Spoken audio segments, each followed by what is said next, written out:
This podcast is brought to you by Customplan Financial Advisors, Inc., an independent insurance managing general agency in Canada. Financialpodcast.ca was developed with one goal in mind: to educate Canadians on important topics that affect their financial well-being and make it readily available to all. We welcome you to plug in and learn with us. If you have questions, please email us at contact@financialpodcast.ca. Hello, and welcome to the Financial Podcast. My name is Gary Poyer. The Financial Podcast is sponsored by Customplan Financial Advisors, an award-winning MGA providing fantastic resources to the independent financial advisor. Please log in to customplanfinancial.com to see what they have to offer you. Today's podcast is part 2 of a 2-part series on wills. And once again, we're very fortunate to have lawyer Jonathan Ng with us. Jonathan practices law at the Underwood Gilholme Estate Lawyers in Calgary. Jonathan's focus is on the preparation of wills, enduring powers of attorney, personal directives, and trusts. Jonathan also advises executors and attorneys on the administration of estates and deals with matters concerning probate and the validation of non-compliant wills. Jonathan is a member of the Canadian Bar Association and the Estate Planning Council of Calgary. Jonathan, it's a pleasure to have you back with us again today. Thank you, Gary. Okay, our focus on part 1 was on the basics of will preparation, when we touched on a few estate planning strategies. Our focus in part 2 will be on the role of the executor, the use of guardians, and the use of testamentary trusts. And we'll also touch a little bit on different estate planning strategies. So let's get started. Jonathan, during our first podcast, we discussed the different forms of wills in Canada, as well as some of the terms associated with wills. You mentioned the terms testator and testatrix as being the people who are having the will prepared. You also referenced the executor and the executrix. Can you tell us again what the executor or executrix is responsible for? Well, the executor or executrix, which, by the way, again, is sort of the traditional masculine and feminine reference to what's often just commonly referred to as executor, which I'll use quite a lot today. They're responsible for carrying out the terms of the will, carrying out what they've been told by the testator or testatrix to do in the will.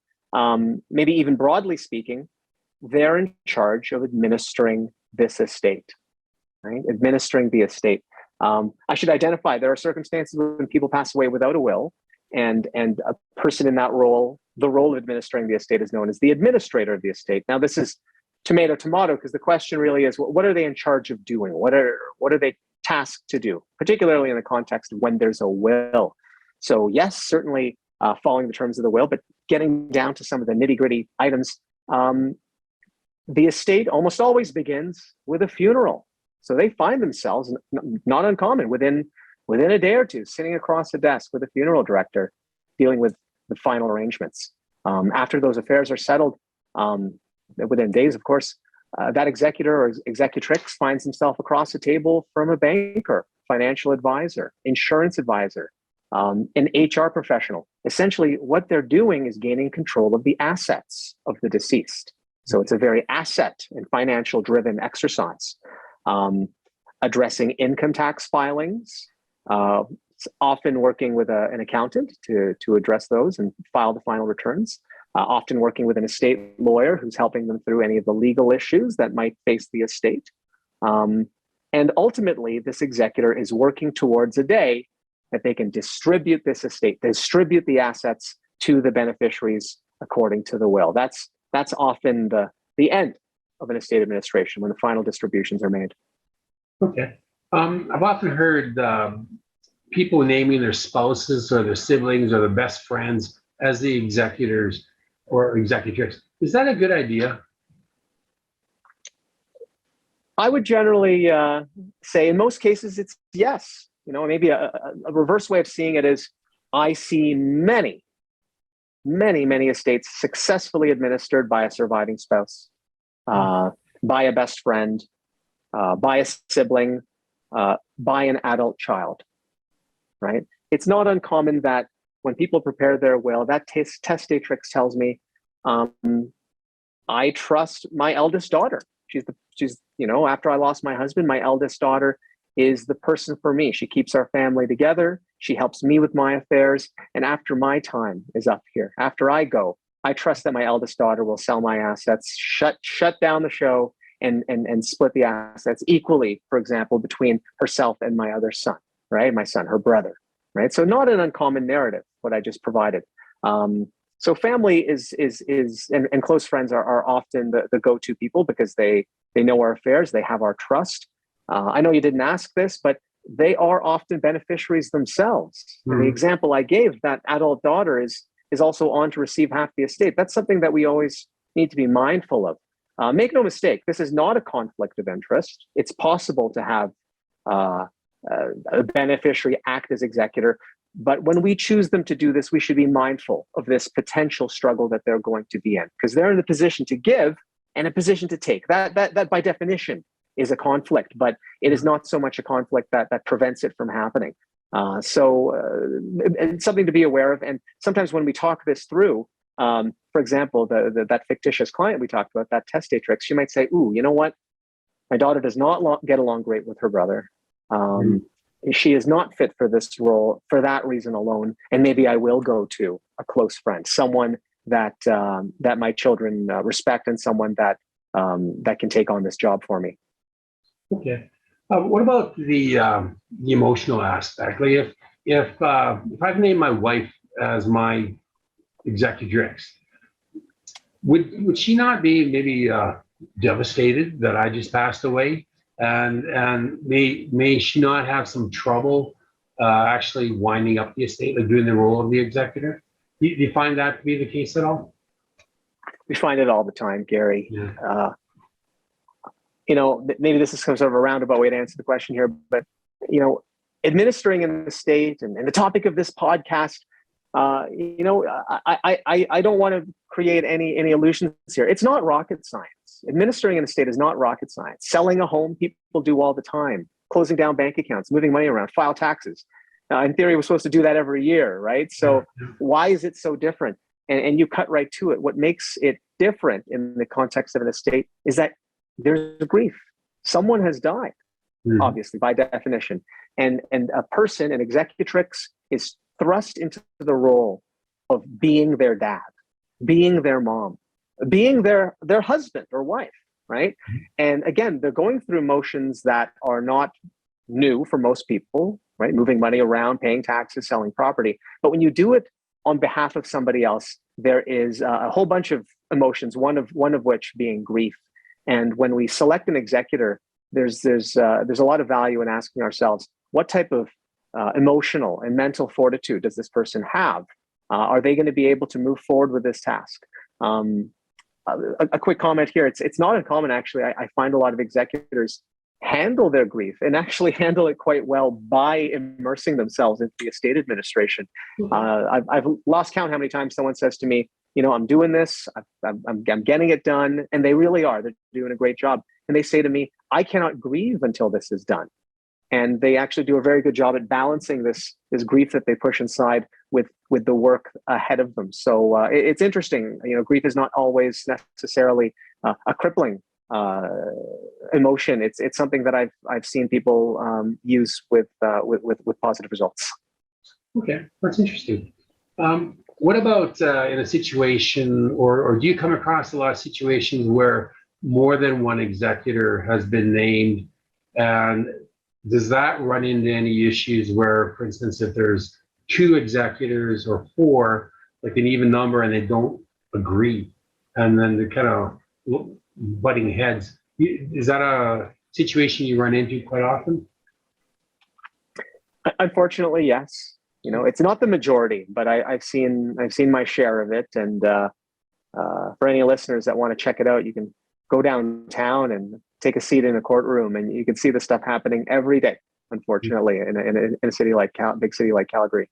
And you're right, Gary. The setup commonly is two executors, joint executors. We'll use that term a lot today, or co-executors. they're working together. They are appointed in the will to work together, right? So it reads, I appoint, for example, my son and my daughter to be co-executors of my estate. What that means practically is that they are taking on all these tasks of being executor, executrix, and making their decisions jointly, which generally means making the decisions together, unanimously. Practically speaking, it means attending meetings at the same time, co-signing documents. I tell clients there's a reason why there's normally a president and not a co-president to large companies. And I think we'll probably get into this in a moment, but there certainly are pitfalls, but there are advantages with having co-executors. Mm-hmm. Okay. You mentioned earlier that being the executor isn't rocket science, but are there certain attributes that a person should look for in a person before they name that person as the executor or executrix? For sure. Well, certainly right off the top, a degree in rocket science is not necessary. But in all seriousness, I'll propose this to the listeners: a background in finance, a background in banking, a background in law or accounting, corporate governance. Absolutely unnecessary, and I mean it. I really do mean it. It certainly helps to know a little bit about numbers and maybe law and accounting and tax.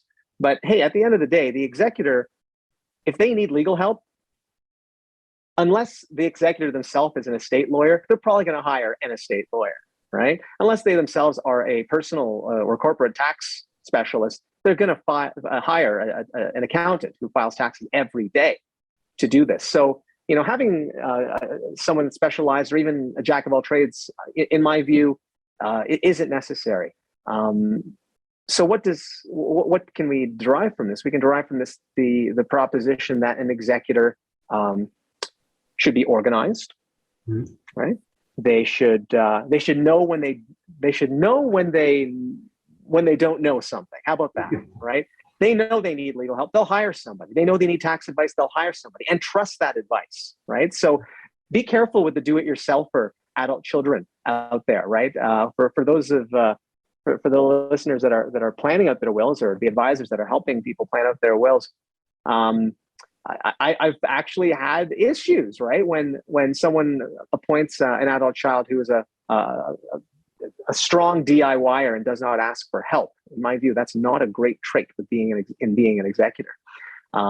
Furthermore, certainly someone who will get things done, someone who sits on their hands, someone who does not is slow to make decisions, tends to not flourish as an executor. There's an expectation that this estate's going to be administered in a year, maybe 2 years tops for a straightforward estate. And if this person, it's not their regular trait to get things done. They always have piles around their home, piles around their desk. I think we've all been there, but that's something to watch for. Here's one: diplomacy, and this is a big one, especially in the context of family. Choosing someone who is a diplomat in the family, or a family friend who has the trust of the members of the family. This is huge. The person that's chosen as executrix or executor becomes you, so to speak, right? You're gone now, so let's pile on all the grief. Now someone is going to be you and speak your words and do things as you said in your will. Someone who has the trust, who has trust of the beneficiaries, will go a lot longer, or go a lot further, in the success of being an executor if they have the trust of the beneficiaries. One final thing is time. Time. We want an executrix who has time in her life to do this. This is like taking on a part-time job for the better part of 2 years, and heavy for, I would say, the first 3 to 6 months. Not uncommon that a professional person will take a sabbatical from their job for a minimum of a month, right? To deal with obviously certainly the immediate grief of losing a partner or a parent or grandparent, but just sorting things out, especially if they live out of town, right? They got to come in and set up shop. And we're in Calgary right now. Set up shop in Calgary while they establish, get to know a lawyer, get to know an accountant, get to know a realtor. And then they can fly back home to Vancouver. And a lot of things can be done remotely, but someone that has the time to do this is huge. It's huge. Yeah, and that actually brings up a couple of points. You mentioned about the hiring of an accountant or an estate planning lawyer. So am I right in thinking that as the executor, I can go outside, hire people to give me a hand, but when it comes to the decision making or the administration, the decisions, is the executor still in charge of that, or is the accountant or the estate planning lawyer, have they assumed responsibility? Mm-hmm. I guess the short answer, Gary, would be that the executor maintains responsibility. The buck stops with the executor, right? Using the example of the accountant preparing a tax return, sure, the accountant did all the work, right? Mm-hmm. But at the end of the day, that executor signs, maybe electronically, but signs that filing to CRA. They are responsible for it. After all, digging deeper into that particular issue, the accountant only knows what the executor tells them in terms of, here are the T-slips. This is what my mom owned. This was the value of the cottage property for an adjusted cost base. I can go on all day, right? An accountant only knows what they're told. So the executor bears that responsibility. I guess, any lawyers out there probably are shaking their head at me a little bit because yes, should something blow up, there is what's known as a cause of action.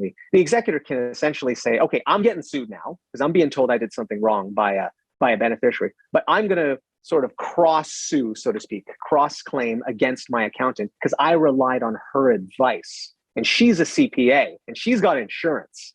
So not to go down that deep hole, but for anyone that's thinking out there, does this put the executor all by themselves? No, not at all. Not at all, right? These lawyers, accountants, advisors, realtors, they're putting their licenses on the line when they help you, and they're accountable for the advice that they give. So I should mention that to a degree. Okay. You mentioned, I'm going to follow up on a point you just mentioned, but you mentioned that sometimes the executor will take some time off from work in order to work on the estate. Is the executor able to claim compensation for loss of income while they're working on the estate, or how does that work?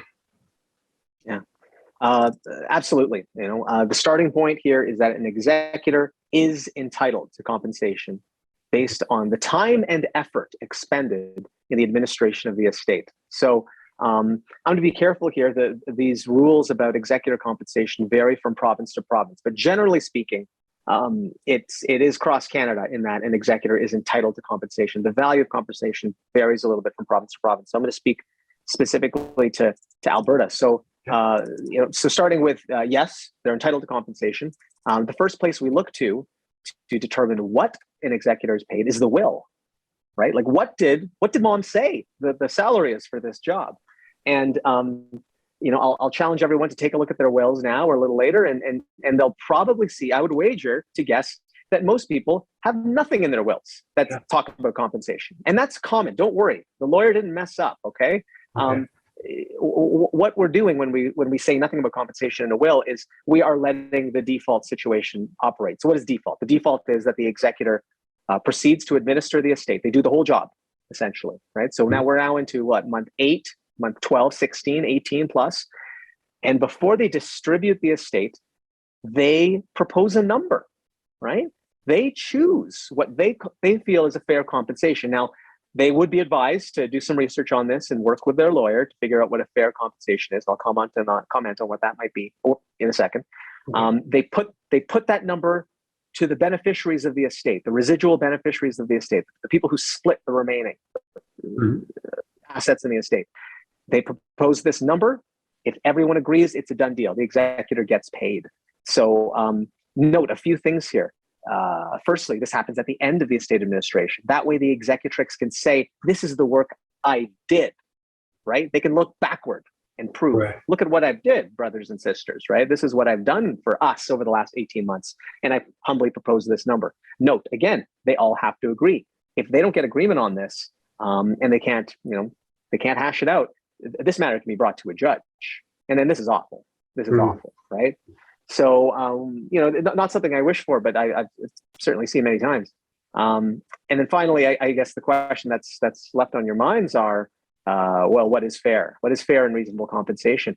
In Alberta, there's a rough schedule that runs about 2 to 5% of the gross value of the estate. And that's dependent on how complicated the estate administration was. Was there real estate? Were there big fights? Did the deceased leave 15 lawsuits that needed to be settled? Or was it very simple? Did mom live in rental accommodation? She had a RIF, a TFSA, and a checking account. Super simple, right? That would be a simple estate administration versus something where there's many properties and a lot of complications. So that's why you see this range in compensation percentage. Okay, I imagine that not every executor does things perfectly, and that maybe a beneficiary might challenge a decision. Can the testator or testatrix put a clause in the will to protect the executor from errors or large expenses or anything like that? You bet. And I'm glad you mentioned that. An executor is, in most cases, an individual. It's a person. Yeah. Right. It's, I don't know if we'll have some time to talk about trust companies and corporate executors later on this podcast, but we're dealing with someone who probably has a day job doing something completely different. And furthermore, they're probably doing this estate administration for the first time. I think in my practice, I would say that most executors are rookies. And not only are they rookies, they never want to do it again after they do their one time. All right. So pressure's on, and just framing back to the question, Gary, stuff happens. And maybe it's wrong. What they did was wrong. Maybe it was a mistake that no one could have guessed. So what do we do? How do we handle these before the fact? Well, I think we should always be rest assured before we get into the will, the law governing estates, at least in Alberta, protects executors, right? And this is both the law that's written law, statutes, like acts that you can look up, but also the common law, the law that comes out of judges' decisions. And from both sides, we are seeing protection for executors and executrixes, right? The law says as long as they're acting reasonably, they're not committing a fraud. They did their best based on what they had and what they knew. And I guess what I'm saying applies to many, many things. I mean, the personal injury law, contract law, right? If anyone's had to deal with this stuff, there's always this general understanding that if everyone's not being a jerk, everyone's using their head, and hindsight is 20/20, so that's not fair to apply, right? If everyone's just doing the best job they can with what they've got, but something turns out wrong, they're probably going to be okay. Now, that being said, it is possible to put exculpatory kind of clauses in will saying, hey, if there's a mistake, if something goes wrong, if money is lost, but it's not through dishonesty, it's not through fraud, it's not through willful commission, what have you, then the executor should not be held liable. We use these phrases all the time in wills, and I think they're helpful, but clients should know, again, if this phrase is not overly, if this phrase is absent in a will, it doesn't mean that your executor is under a higher level of liability. There's a lot of law that protects executors in any event, even when these clauses are employed. Okay, well, that's good. I'm sure a lot of executors and executrixes will be relieved to hear that. So just a few more points or questions on wills and the executor. What if the executor cannot find a beneficiary? Like the person left town years ago, no one's heard from him or her. What does the executor do in that situation? And does everything just kind of grind to a halt, or what happens? Well, grinding to a halt certainly is possible. It is possible. Yeah. If let's paint the picture further, if the will says give 1/3 of the estate to a nephew, and that nephew cannot be found. Now, let's be clear. Let's say the nephew, we're not sure if the nephew's dead, because if the nephew's deceased, we've got something to work with. We're dealing with someone who's cannot be found, and maybe word on the street is maybe they're even alive, right? So how do we deal with these facts? Because we have an executor that wants to cut 3 checks and end this estate. We're on month 17 here, and the two others are ready to go. So the executor can't write a check to a ghost. Certainly don't want to hold that money for any longer than the 18 months they already have. So what do? Well, yes, we are ground to a halt until the executor, and there's many different ways to do this, but one common way is that the executor asks permission from the judge, from the court, to deem a person missing, right? And to deem a person missing then opens some options. It gets very nuanced here, but one of the options, for example, is to ask the judge furthermore to allow for that 1/3 of the estate, that third check, to be issued to an organization called the Office of the Public Trustee. Right? They are the advocate, so to speak, for missing people. So it's possible to have that ordered, but I want to be very careful with the executors or all the professionals listening. You can't just cut a check to the public trustee and say, here's the check because I can't find my cousin. It's not that simple. You need an order from the court to do that, but it is possible. It doesn't have to take too long, right? This doesn't have to be tied up for years and years and years, but a judge has to be convinced that you tried. So I guess one of the actionable things for the listeners is if someone seems to be missing and you're in the estate now, right? You have to take best efforts before you bring this question to a judge, right? So what have you done, right? Have you ran an ad? Have you done some web searching? Have you hired a professional investigator? I've had that done before with success, and said, listen, my lord, this is us speaking to the judge. Attached are several schedules. These are the internet searches we've done. These are the calls we've made, and here is the report from a professional investigation service, and this is what they found, right? And the judge can say, okay, I'm convinced, right? Let's cut the 3 checks, and the third one go to the public trustee, so that you, the executrix, can get on with your life. So how do we avoid this as estate planning professionals, right? How do we prevent this? It's possible to put clauses in wills saying if a person cannot be found within a certain period of time, after specific types of steps, namely advertisements, then the executor can take it upon themselves to deem the person as died, quite frankly, or So it's dangerous. I haven't been on a contentious estate where an executor had to exercise this. I say this because there certainly is some risk in the executor saying, "Hey, I'm going to exercise this clause that was cleverly put in the will." They're eating up some liability by doing that, right? You can imagine that the executor, if I was that executor, maybe I'm tainted, if I was going to exercise my right under that clause or my entitlement, I would probably go to town on the private investigator fees, because I want to be covered. I don't want to say I typed in a LinkedIn search, couldn't find my cousin, and here we go, I exercise my rights under this clause. Thank you, will writer, for saving me. Not really.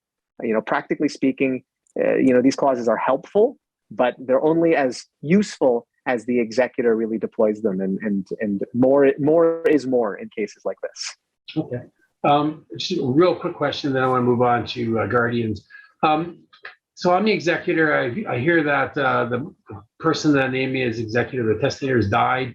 What do I do? Like, do I just walk into the court and say, here I am? Or who do I contact? Like, what is the first step that I should take as the executor? And this is with respect to, guardianship? Well, sorry, no, just being an executor. So, the testator, my father named me as the executor. He passes away. What's my first step? Right. So, find the will is helpful, right? Okay. Because the first group of people that the executor is speaking to are funeral professionals, and sometimes even healthcare, right? The people who are frankly going to release the body to the funeral, right? Okay. Now, I would expect, and I certainly do observe, that most of the time the executor is already in the mix when a death is expected. Mm-hmm. Okay, so the question you ask is a very common one, and after clients sign the wills, they ask me, like, what now? How does my executor know that I've died? And I said, well, if it's a death that's expected, like if you're very sick, you've probably, quote unquote, put affairs in order, and they're probably there. And to go back to the earlier question, your executor is probably an adult child or a close friend or a very close sibling. They're probably around when they're laying vigil to you, right? That whole situation. So they know. But if it's sudden, and that does happen, if there's a sudden death, again, we're normally choosing people that have some proximity to our lives, someone that you've already talked to from time to time, someone that's on a call list, someone that would find out relatively quickly that you've died, and they should be good. They should be ready to go. And what I mean by that is they should be available to come to where you live. So that's a tip for everyone out there. Like, your executor doesn't have to live in town or in province or even in country necessarily, but they should be able to make it here. Not only make it here, we want them to have access to the will quickly. So do they hold the will? Not likely, but they should know where you keep the will, know what law firm is holding the will for you, know where your safe deposit box is, right. So that they can have that document next to them as they have a conversation with the funeral director tomorrow. Okay. And then starts this chain reaction of executor duties that we discussed at the top of the show. But there it is. That's the common thing that I want people to go home with. The piece of advice is that executor is probably close to you in your life in some way. They'll probably be there to get the call, if not already there, and they should know where to get that will. Okay. To have the will probated, do I go through the testator's lawyer or my own lawyer? Very good. I don't want to go into the rabbit hole of what probate is and probate process necessarily. We go into that in a second. So I won't even define it because I'm tempted to, but I won't. Anyway, okay, bite my tongue. The executor has a job to do. And they have a lot of liability, as we talked about today, many tasks ahead of them that they're responsible for. They are entitled to hire any legal counsel that they feel would do a good job, right? So they could go to the lawyer that wrote that will, or they can go to the lawyer that they know personally and have a comfort level with, or Google it and see who's in town. That's a common thing to some degree, especially when the executor doesn't live in that town, right? They're like, okay, I'm going to go administer the estate of my uncle in Peace River. I don't know anyone up there, and they ask around.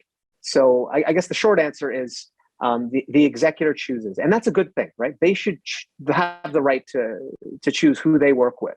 It's their partner. It's their professional. So they should have that entitlement.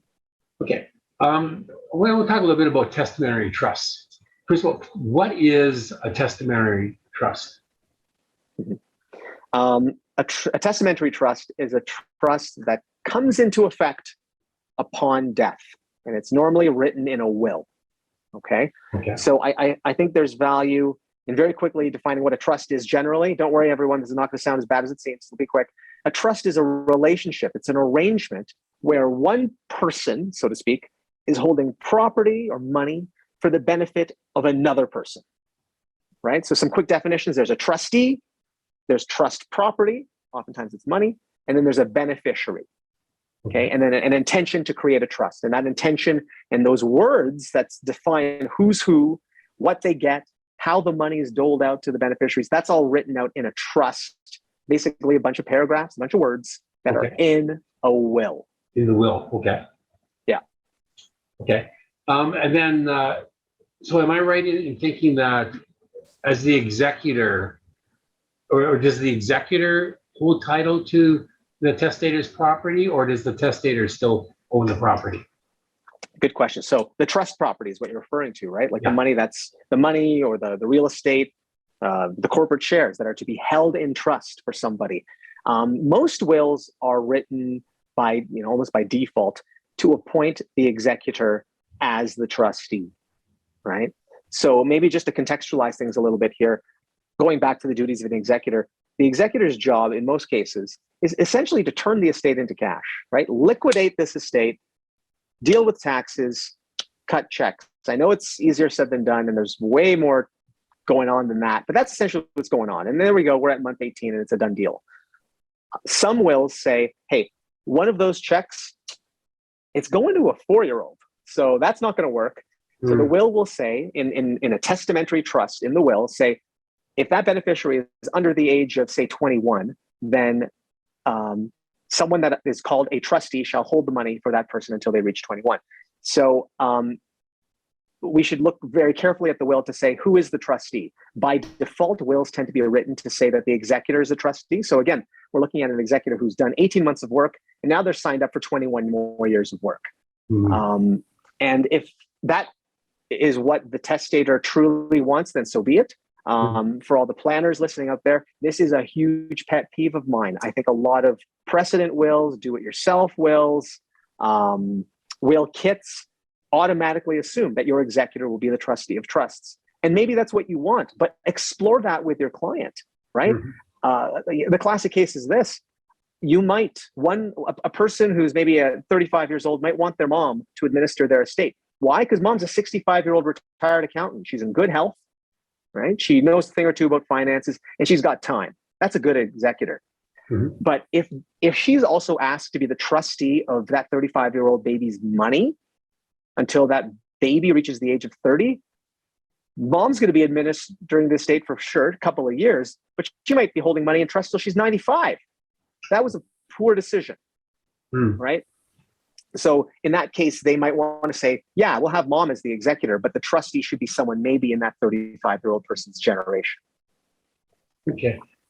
What about like spousal trusts or even trusts for children? Is it usually the case where it's a minor or the spouse is not capable is the wrong word, but not good at managing money?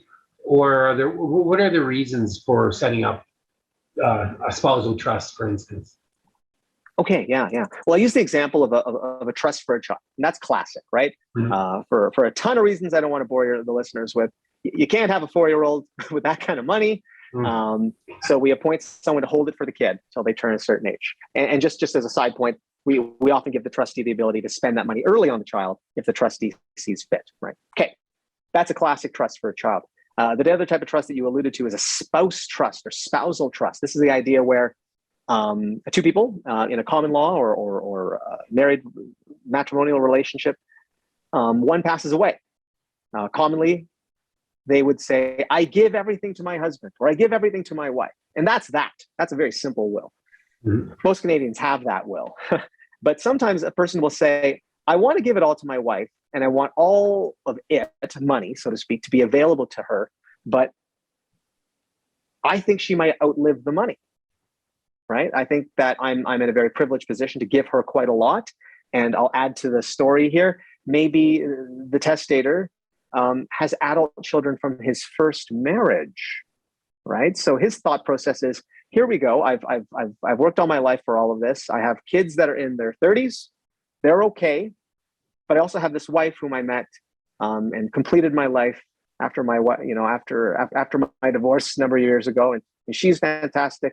And I want to have my wealth available to her, but if she doesn't use it all up, I want that wealth available then to be distributed to my children. So careful, he can't pass away with a will that says I give everything to my wife, full stop, because she can change her will, she can spend it all, she can do whatever she wants, and she's entitled to that.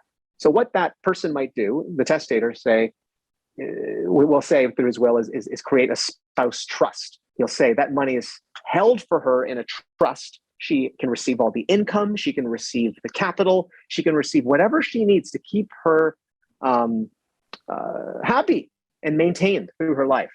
But upon her passing, the hard rule is that whatever's left goes to the kids from the first marriage. So the question you asked earlier was, who is the trustee? Sometimes it's the spouse. Sometimes it's her as the keeper of that money herself. Okay. And she should be careful, of course. She's accountable to basically not blow it all, so to speak, but she's entitled to, if that's what she needs through her retirement. She might live till she's 100 years old, right? And if she needed that money, then sorry, middle-aged stepkids, I kind of needed this to live. I was married to your father, by the way, for 30 years before, but and I lived on for so anyway, I don't want to get into judgments, but that's very fair in my view. Sometimes the spouse trust is one of the adult children. Now we should be careful here. When we do that, we have a high level of checks and balances, right? We have the adult child from the first marriage holding money for his stepmother. So he's making sure that there's no funny business. But let's stop and think, is that helping people? Is that a good relationship? And for the advisors out there, ask yourselves, as we can pat ourselves on the back and say that this is theoretically a good idea, but does this fit your client's family dynamic? And that's a huge conversation to have. Yeah, for sure. earlier we touched a little bit on a 4-year-old child not being able to manage money. A lot of people, I guess, will use a will to name guardians for their minor children. What actually happens? Let's say that I name my brother as guardian for my 3 little kids.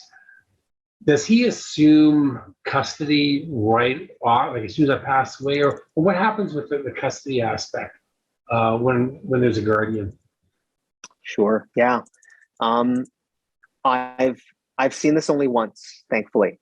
In my practice, I've seen this only once. So first, a word of comfort for everyone. The orphaning of minor children is very, very rare.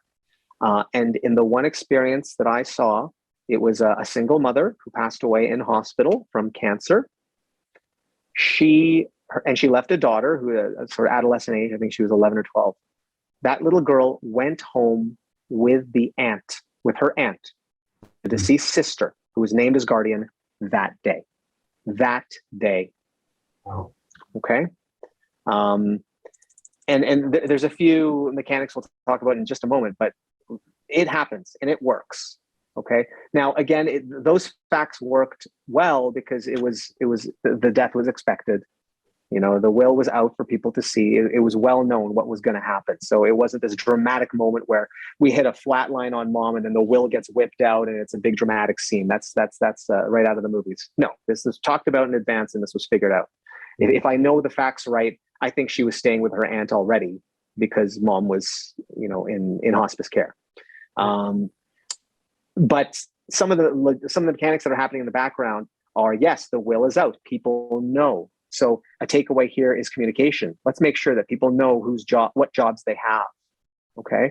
From a more further mechanical legal perspective, is paperwork does have to be done down the road in the fairly near future. After that, that aunt has to, from what I understand, and this is not a matter that I ended up handling.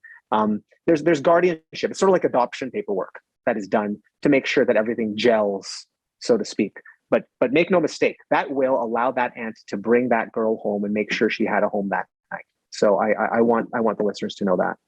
Okay, but custody, like permanent custody, doesn't happen automatically. There's a process that people have to go through. Yes. Yeah. Okay. All right. Yeah. There's. I refer to it, lightly as paperwork, but there it is. It's custody. It's a form of adoption. It's super expedited, if I can use that fancy term. It's super expedited because here we go. We have guardianship directions in a will. It's very powerful. But from my understanding, and I keep on saying that because this is very rare and I haven't been in one of these proceedings, unless there's a compelling reason why that aunt should not do it, that aunt's going to get her custody and guardianship order from the judge, right? Like, I think the reason why it's not final is because let's imagine that aunt is, oh God, she's a train wreck, right? Her personal life is a mess. When her sister, the late sister, wrote that will 5 years ago, she was in a better place. My sister's the right person to be a guardian for my daughter. Of course, she wrote that in her will back in 2017. But here we go, fast forward to death, and that aunt is not fit to govern, to deal with the raising of a child, let alone govern her own affairs, right? So that's why there's still that piece at the end to get this approved. And if those were the facts, I would imagine that someone else would be raising their hand to the judge and saying, we got to do something different. I know the will said X, but I'm Y, and Y is way better than X for these reasons. And I think we can all agree that it's good that there's still, it's not final with the will, and that's probably a good thing. Okay, yeah, that makes a lot of sense. From the financial aspect or the guardian, does the guardian always receive funds from the deceased, like the parent, or is there sometimes a separate trustee altogether? Yeah, great question. So I guess just taking a step back here, in a will where there's some minor children involved, there's sort of two things going on here. So if on the loss of both parents and the orphaning of minor children, so to speak, we have the appointment of a guardian, right? Someone that's going to in charge of taking care of the kids. Make no mistake, that stops there. That's that, right? They are the parent to these children. They have the legal responsibility to take care of them all the way until they turn 18, just like traditional parents, right? They have that responsibility. Now, concurrently, the will is also likely saying there's going to be a pot of money for that child, held in trust for that child, right? And we touched on this earlier. Someone is appointed as the trustee of that money, and that trustee has the authority to use the money for the child, basically pay for the child's care, needs, what have you, right? Mm-hmm. So this is very interesting because on one hand, we have a guardian who is by law has to take care of the child, house the child, feed the child, right? Get the child till they're 18, right? Take care of all their necessities. You can go to jail if you don't do that, right? But concurrently, we have someone that's holding the money called a trustee saying, hey, you may use this money to help the child. So what we're trying to do is we try to bring these two paths together. There are words in the trust, in that testamentary trust in the will saying, trustee, spend that money liberally on the child. Don't hold back, right? Flow the money to the guardian, cut the guardian checks so that they can do their job, okay? So we try to unite these together with lots of guiding words in the will saying, make sure that the guardian is not out of pocket for the expenses of this child.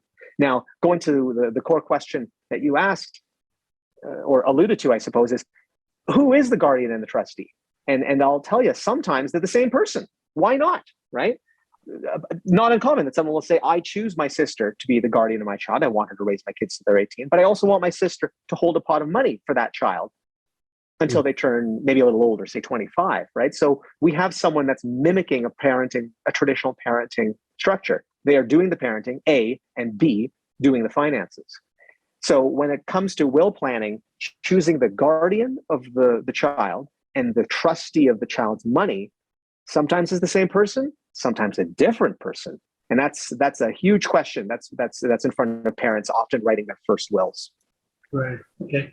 I guess one final question on guardians and trusts. If a pool of money goes to the guardian as the trustee, can that guardian / trustee invest the money however he or she wants, or are there restrictions as to how that money can be invested so that the beneficiary is protected? Yeah, great question. So we touch on a whole bunch of areas of law here when you ask this.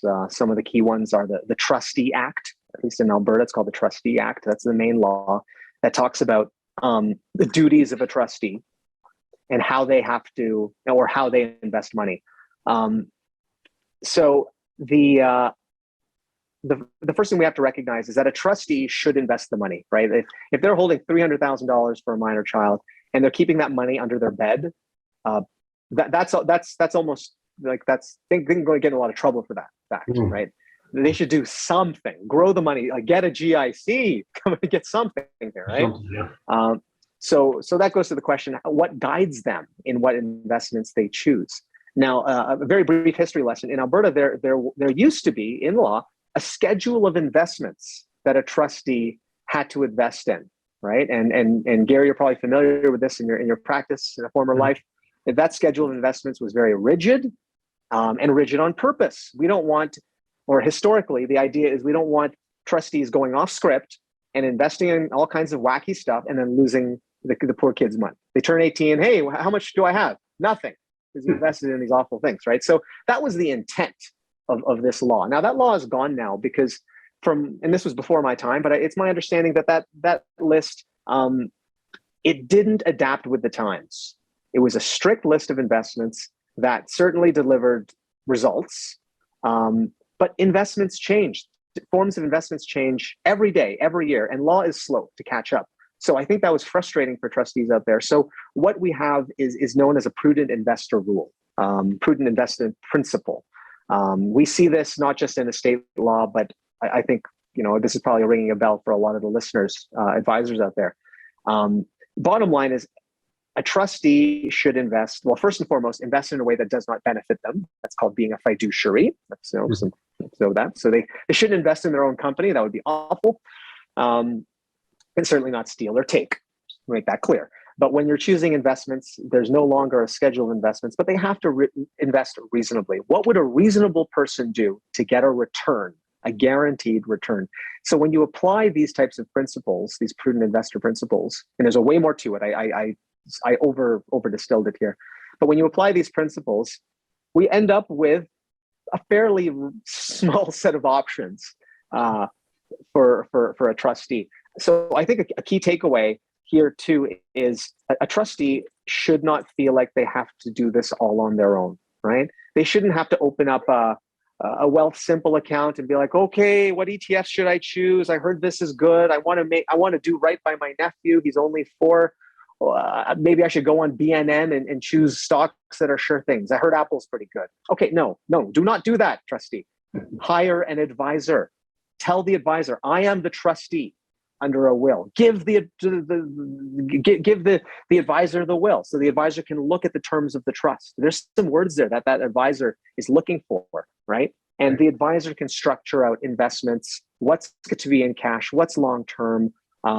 What should See, I'm already talking about things that I don't know, right? This is stuff that the listeners know all about.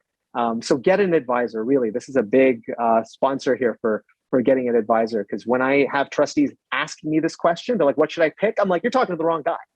You speak to a financial advisor, financial planner, investment advisors. They know this stuff. They do this stuff in their sleep. Okay, we're just about at the end of our time for today's podcast. Jonathan, I want to thank you again for being our guest and for providing us with excellent information and insight. Please tell our listeners how they can reach you. Thanks, Gary. I practice law at Underwood Gilholme Estate Lawyers in Calgary, and you can find us online at www.willsandestates.ca. Okay, excellent. I also want to thank Customplan Financial Advisors for sponsoring our podcast. Customplan, again, is an award-winning MGA that can be reached through customplanfinancial.com. The financial podcast can be found on YouTube, Spotify, and at financialpodcast.ca.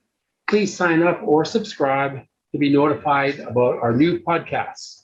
And if you have an idea for a podcast, or if you know of someone who would make a great guest, please send an email to contact@financialpodcast.ca or info@financialpodcast.ca.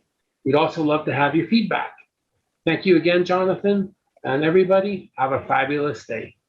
The views expressed here are those of the participants and not those of Customplan Financial Advisors, Inc., its affiliates, or subsidiaries. This is not intended to serve as a complete analysis of every material fact regarding any company, industry, or security. This presentation may contain forward-looking statements. Investors are cautioned not to place undue reliance on such statements, as actual results could vary. This site and podcasts are for general information purposes only and does not constitute investment advice and is not intended as an endorsement of any specific investment product or service. Individual investors should consult with an investment professional about their personal situation.